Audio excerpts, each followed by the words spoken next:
do with the Beverly Hillbillies so you sung the credits. Yeah, if you drive into Branson, the next time you drive in there, keep an eye over on the left-hand side. And Don Richardson had known each other for years.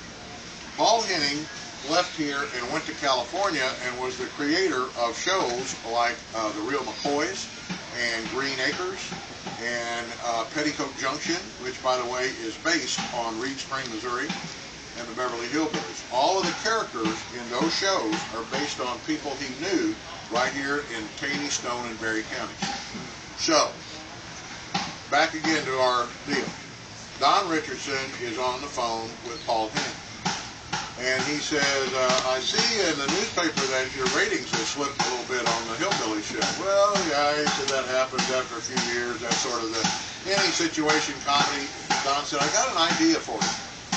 What if this next season you were to take Ellie Mae back to her hometown to find a husband? Paul said, you know, I like that. That's a good idea. I'll run that by the writers. He said, if they buy it, have I got the place for you? And in 1968, the Beverly Hillbillies came right here and they shot on the square. They did scenes in front of the old church in this house. They had Granny waving over there on the balcony of our hotel over there. Several of the music shows around town. When guests would come to the park, they would meet them and say, you want to be on TV?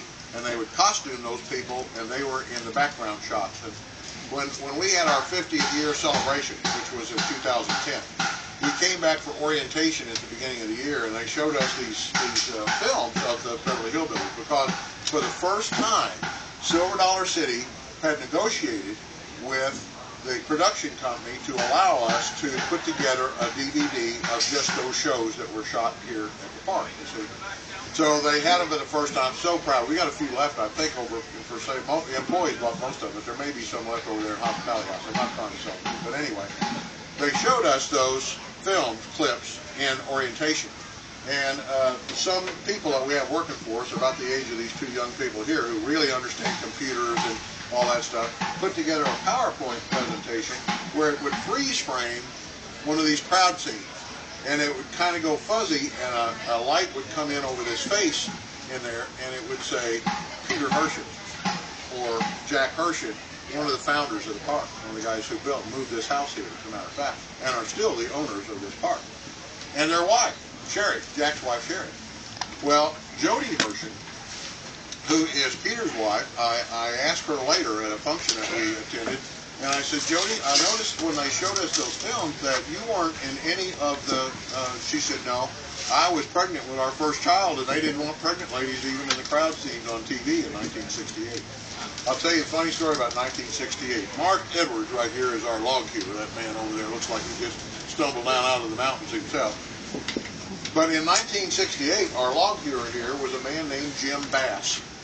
And Jim had his log hewing operation right over there behind what is now the gazebo stage out in the middle of Main Street.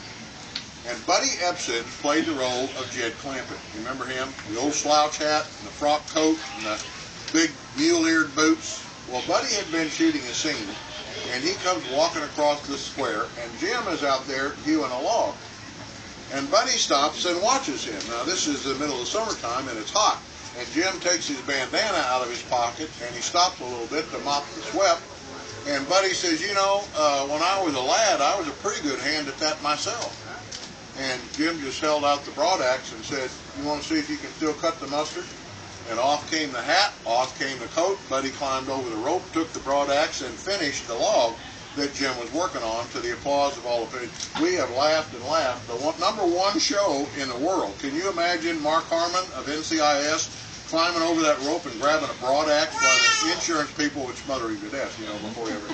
But anyway, that log that they were hewing out that Buddy Epson finished is one of the logs in our one-room school right over here behind the church. We don't know which one, but Buddy finished that log over there.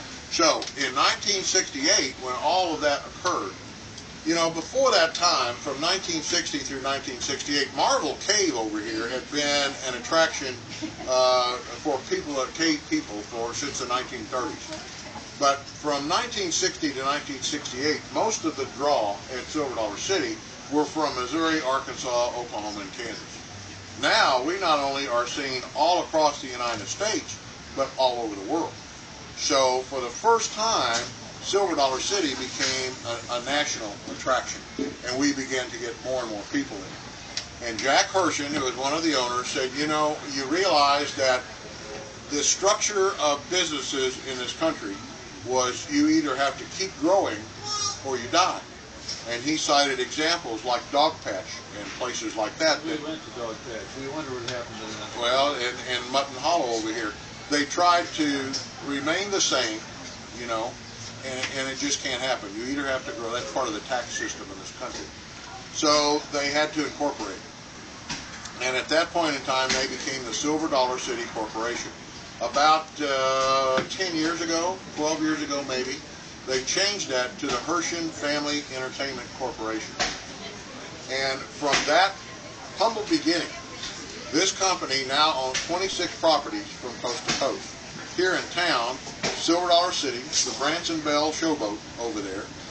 We own Butterfly Palace. We own Whitewater. Ride the Ducks, not only in Branson, but coast to coast. There are only 2 operations in the nation of Ride the Ducks that we don't own. We own 37% of the Dixie Stampede, along with Dolly Parton. We own Dollywood, by the way. Dolly does not own Dollywood. We do. That was Silver Dollar City, Tennessee, and Dolly was looking for an investment, and she bought into that. She only owns 3% of Dollywood. We own a park in Valdosta, Florida, called Grand Adventure. One in Georgia. We own the entertainment facilities at Stone Mountain, Georgia. We have a park in upstate New York, 2 in Colorado, 2 of the largest aquaria in the United States. We own the company that operates the cable cars in San Francisco, California, and this past winter we bought the Harlem Globetrotter. And it all started with that cave right over there, which we don't even own. Did you know that? We don't own the cave. We signed a 100-year lease on the cave in 1950, and that cave, when the Lynch sisters passed away, was left to College of the Ozarks, and we pay them a stipend every year. Thank you very much for the use of their cave. Different kind of a deal altogether. Did you want me to tell a story for the kids, more kid-oriented? Whatever you got. He's got your. Well, I know that, but I